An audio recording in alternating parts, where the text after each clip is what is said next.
Bon voilà, je me suis amusé à faire une table de découpe de style Festool, la STM 1800. Alors voilà à quoi elle va représenter ce que j'ai fabriqué en acier. Donc c'est une table pliante qui fait 1 mètre par mètre et avec des modules qui se déplient. On peut avoir une table qui va faire environ 2 mètres par pratiquement 3 mètres. Voilà, mais c'est vraiment comme la STM 1800 de chez Festool. Tout d'abord, on commence par modéliser en 3D la table de travail. Tous les matériels que nous avons faits pour la construction et qu'on vous présentera en vidéo sont réalisés en 3D pour garantir un bon fonctionnement et un bon assemblage. D'ailleurs, dites-nous en commentaire quel matériel pour vous est indispensable pour la construction. Comme ça, si on n'y a pas pensé, on pourrait le créer et vous partager la vidéo. Donc n'hésitez pas à vous lâcher dans les commentaires. Une fois le matériel modélisé, on récupère toutes les cotes au millimètre près et ensuite c'est parti pour les découpes.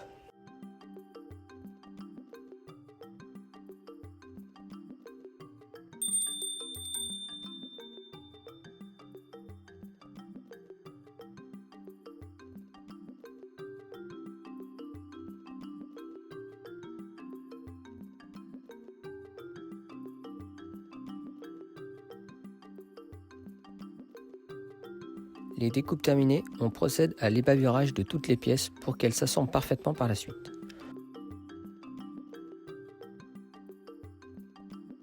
Ensuite, nous commençons à souder les pièces entre elles.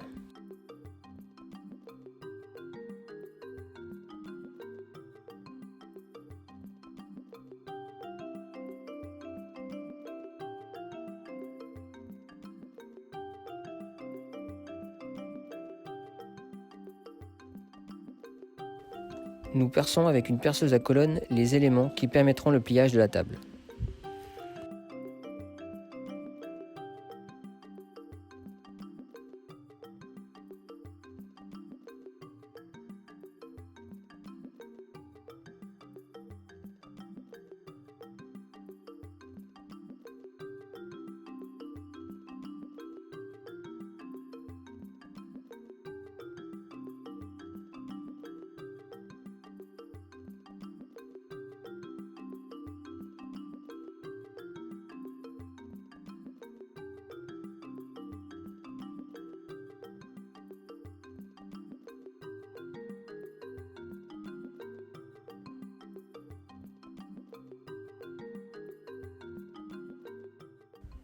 Soudage des deux pièces en forme de croix, pièces indispensables pour le pliage car elles viennent coulisser sur la barre du centre.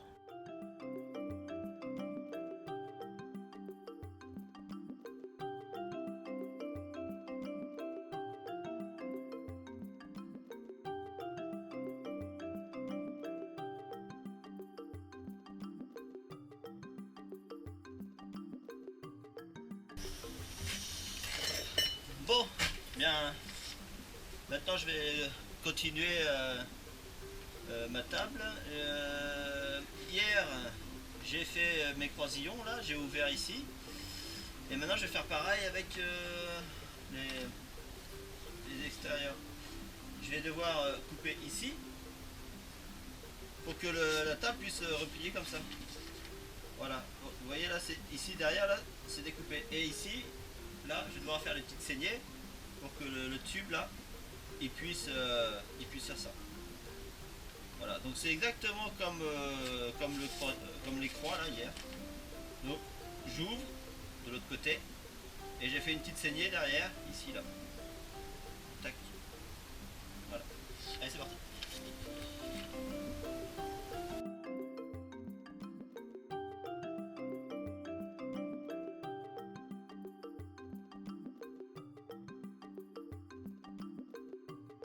Maintenant, on passe à l'assemblage et au soudage des 4 pièces en H qui permettent le pliage et la rigidité de la table une fois dépliée.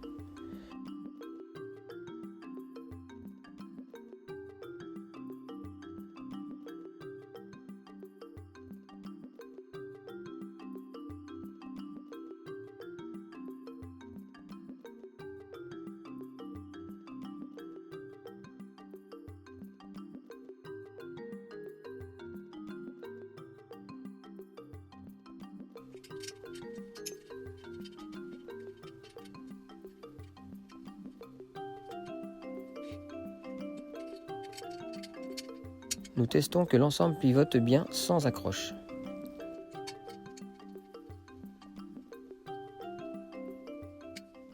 Donc là j'ai déjà fait tous les cadres, j'ai déjà fait, vous avez vu sur les vidéos, j'ai déjà fait les renforts. J'ai fait les croix là, les croix qui sont là. Et maintenant il faut que je fasse les pivots en fait ici là. Et pour ce faire il faut qu'ils soient pile alignés avec les trous là. Donc là il faut vraiment bien les aligner pour éviter que les renforts ils basculent de trop comme ça. Il faut que tout soit parallèle, donc il faut que tout soit aligné, il faut que tous les trous là ils soient alignés. Donc là c'est l'opération de tout de suite là.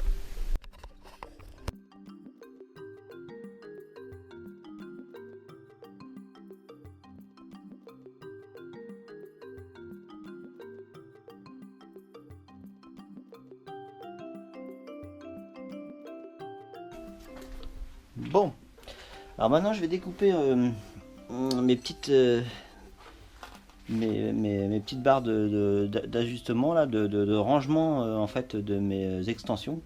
Je vais les couper en biais pour faire comme la STM 1800 de Festool. C'est-à-dire je vais les couper en biais pour les mettre comme ça.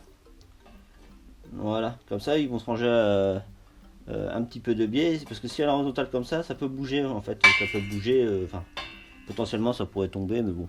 Après ça sera verrouillé quand même avec un système de boutons de serrage quoi. Mais bon, je vais faire comme ça. C'est pour ça que j'ai réglé la machine comme ça. Voilà, allez c'est parti.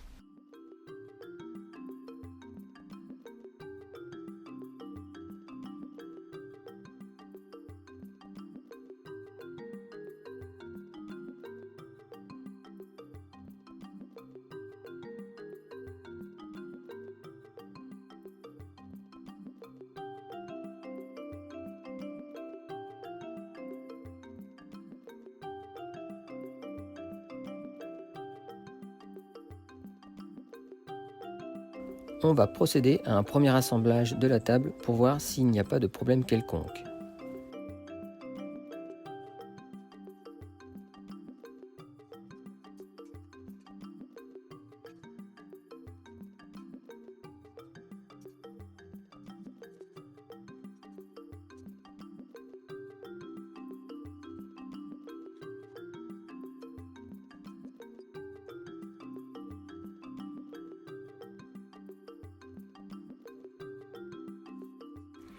Bon, déjà on peut voir qu'elle n'est pas stable, donc il y a forcément un problème.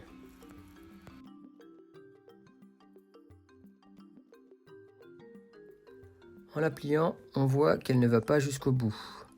Donc, problème au niveau des longueurs peut-être. En fait, le boulon ne passe pas dans le trou de la barre et décale la barre tout simplement. Ouf, erreur de montage, on défait et on recommence.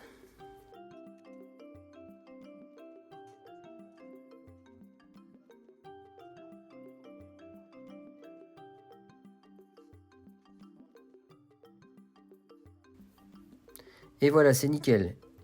Et comme vous pouvez le voir, la table repliée ne fait que 20 cm de large.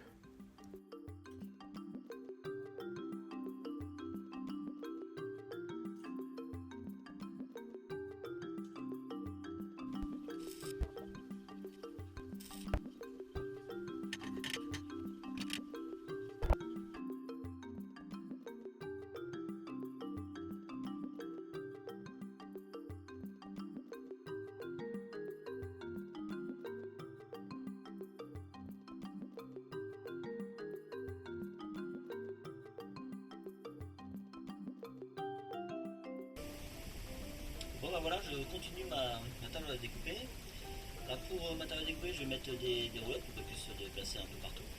Et pour fixer ces roulettes qui seront à l'œillet, donc c'est-à-dire qu'on les vient les fixer avec un boulon et on les met on les visse sur les pieds. Mais pour ce faire, pour les pieds là, voilà, donc les pieds c'est un tube de 30-30 et j'ai mis un plat de 30 que j'ai venu soulever pour fermer le tube et après là je vais percer. Alors pour percer, donc, je vais utiliser un plus gros souret parce que c'est un diamètre de 10, donc il faut au moins x12. Je vais mettre On appelle ça des rivets affectés en fait. Que je vais venir insérer ici là et venir expanser avec ce petit matériel là. Donc ça, voilà, c'est une pince à rivet comme une pince à rivet pop, sauf qu'il y a un embout fileté. Donc ici je vais devoir le changer parce que c'est du diamètre 5. J'ai plusieurs diamètres dans cette boîte là. Donc j'ai du diamètre 5, j'ai du diamètre 6, 8, 10 et 12. Bon 12 faut être costaud hein, quand même. Parce qu'après.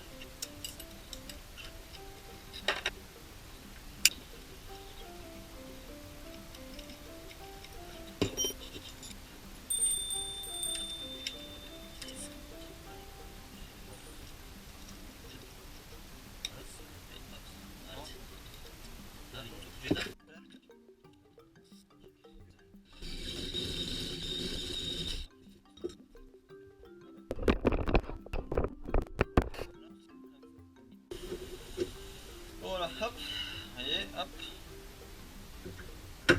hop, tac. Et là, normalement, il n'y a plus qu'à venir.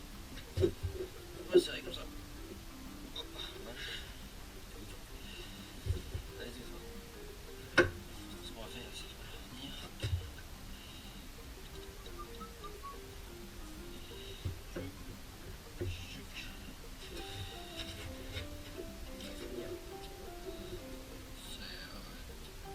Hop, hop, on monte un petit peu.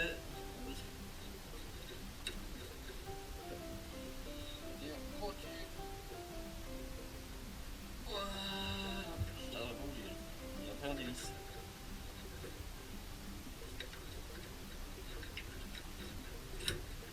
Pour ça je vous dis diamètre 10 c'est déjà beaucoup, alors 12 il faut une force de bœuf. Donc maintenant si je prends ça, voilà, ça c'est un diamètre 10. Hop, là-haut. Hop, tac. Alors lui le boulon est un peu déformé, parce que j'ai soudé avec. Hop, hop, hop, hop, tiens, voilà toi. Tac.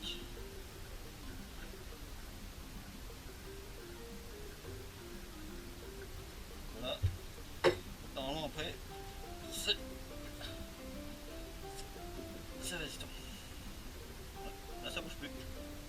Voilà, donc maintenant faut que je fasse ça pour les 4 autres maintenant. Allez c'est parti.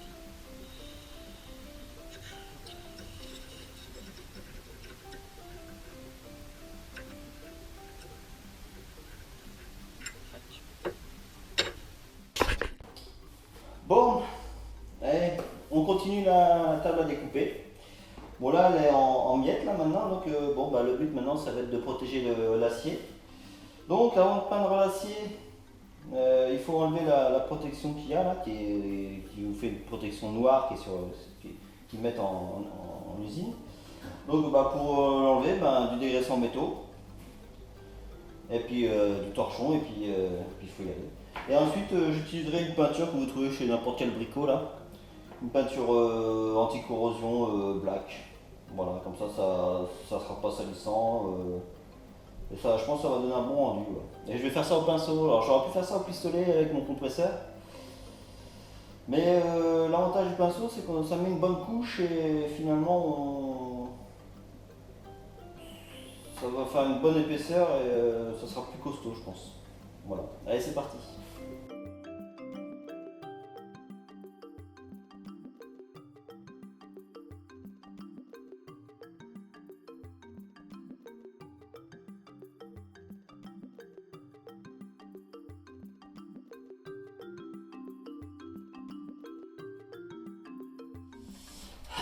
Donc, maintenant, on va faire l'assemblage, tout est peint. On va faire l'assemblage de la table. On va commencer, on va assembler les roulettes avec les barres là. Après, je mettrai les bastins martyrs. Voilà, j'ai des bastins à mettre sur les rallonges. Puis on va voir. Allez, c'est parti.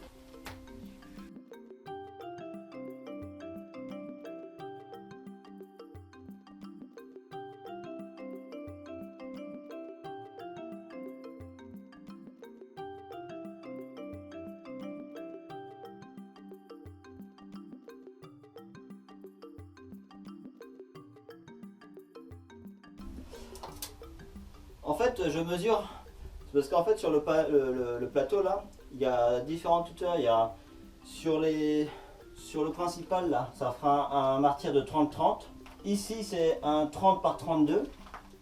Et après sur certaines rallonges, ce sera du 67 par 30. C'est pour avoir tout au même niveau. Bah, vous verrez quand ce sera construit en fait. Quand ce sera monté, vous verrez pourquoi c'était important.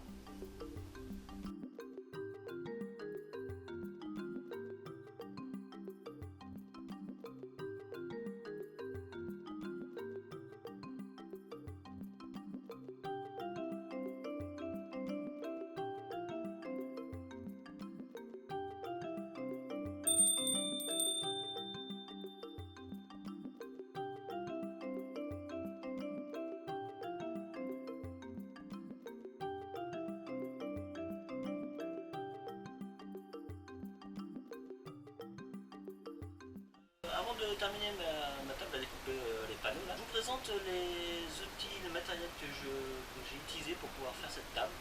Donc j'ai utilisé pour commencer d'abord pour faire la découpe de tout ce qui était barre métallique. J'ai utilisé une tronçonneuse acier en fait. Bon, c'est efficace, mais le problème c'est que ça fait pas mal d'étincelles et pas mal de poussière. Ça fait beaucoup de bruit aussi. Si je devais acheter du matériel pour couper, faire des découpes de tubes, j'achèterais plutôt une scie à ruban en fait. C'est moins brillant, les coupes sont plus nettes, propres et ça fait moins de poussière à l'étincelle, forcément ça fait plus d'étincelle. Ensuite j'ai utilisé une perceuse à colonne. Bon la marque c'est je sais quoi, hein. C'est une petite perceuse à colonne à bas de gamme, c'est pratique. Moi avec la perceuse à colonne j'ai bien sûr utilisé des forêts métaux et aussi de l'huile de coupe. Ensuite pour assembler les tubes métalliques, j'ai un poste à souder de la marque GIS, une marque française.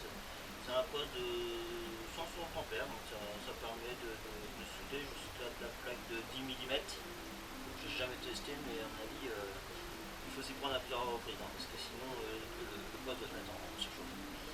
Ensuite bien sûr il y a ma meuleuse, qui sert à ébavurer. Bon, cette meuleuse, vous la retrouverez dans notre construction de bois avec mon frère, là, sur notre construction de la maison passive. Je vous invite à aller voir en playlist sur notre chaîne YouTube tout. Ensuite, bon, bien sûr, on a toujours besoin d'une perceuse classique.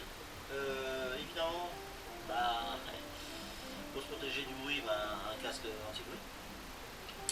Et après, du petit matériel, alors des serre-joints, forcément des équerres et des aimants aussi pour assembler ou pour maintenir le tube métallique entre eux, par exemple. Voilà, donc je pense pas avoir oublié grand chose. Après il y a du petit matériel, mètre, mais ça c'est les principaux. Voilà.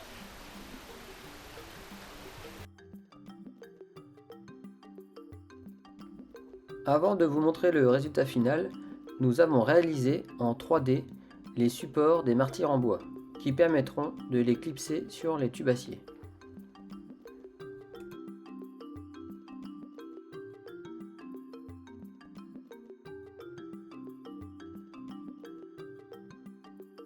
Bon malheureusement j'ai pas de panneau pour faire une démonstration, mais je vais quand même en profiter pour couper mon par-éclat de mon rail. Il est tout neuf, donc il faut que je coupe le par-éclat, donc je vais en profiter, comme ça va vous faire une petite démonstration.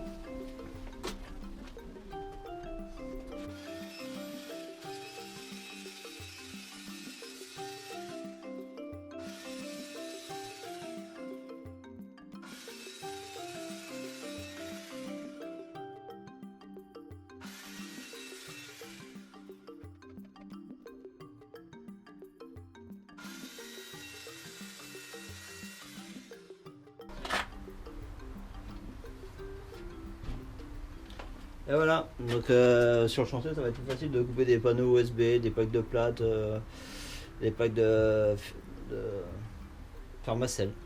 Voilà, bon. Voilà ce qu'on peut faire avec un peu de débrouille, un petit peu de matériel, il faut pas grand chose, hein. Une scie à tronçonner de l'acier, une meuleuse, un poste à souder, un peu d'huile de coude. Bon, une perceuse à colonne, si ça peut être quand même vachement pratique pour bien percer droit. Et puis quelques boulons, quelques roues, et puis voilà. Et un peu d'imagination. On va vous laisser quand même, si vous voulez, les plans sur SketchUp que j'ai fait. Comme ça, bah, je vous les donne gratuitement si vous voulez essayer de faire la même chose. Pas de problème. Par contre, ouais, bon, après, tout ce qui est vert comme ça, c'est de l'impression 3D. Donc, je sais pas si vous avez une imprimante 3D. On pourra peut-être toujours vous laisser les fichiers pour les imprimer pour ceux qui ont la chance d'avoir une imprimante 3D. Voilà. Bon, et bien maintenant, hop, on la déplie, on la replie, je veux dire, on démonte. Hop.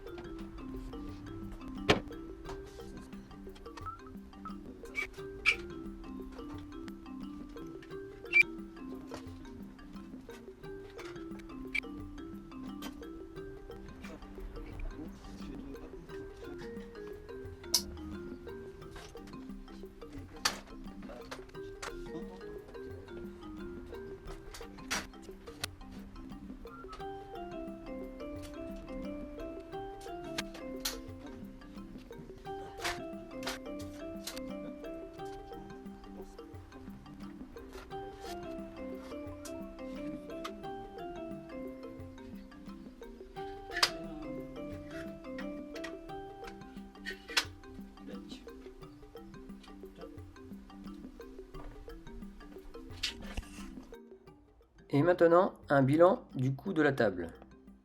Forcément, ce qui impacte le plus, ce sont les tubes en acier avec 115 €.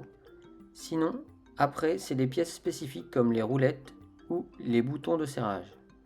Puis la peinture et les baguettes pour la soudure. Au final, la table de sciage nous revient à 222 €. Voici maintenant en comparaison le même type de table de sciage. Donc c'est la Festool STM 1800 qui est affichée à 1259,90 €. Donc nous on fait vraiment une sacrée économie. Et voilà, la vidéo est terminée. D'autres suivront bientôt, comme sur le lève-plaque ainsi que sur notre table de découpe d'isolant. Et on réfléchit à d'autres matériels. Donc n'hésitez pas à nous mettre des idées dans les commentaires. J'allais oublier, si vous souhaitez réaliser cette table, nous pouvons vous donner les plans SketchUp et plans pour imprimante 3D. Pour cela, il suffit d'aller sur notre blog et dans Contact, vous nous envoyez un mail pour dire ce qui vous intéresse comme fichier et on vous les enverra. On demande juste en contrepartie de vous abonner à notre chaîne. Sinon, vous devriez bientôt voir l'utilisation de la table dans nos prochaines vidéos. Donc pense à t'abonner si tu veux voir tout ça. Le petit pouce si la vidéo t'a plu et que tu en aimerais d'autres. En attendant, je vous dis, soyez créatifs et n'ayez pas peur de vous lancer. Allez, boujou, kenavo!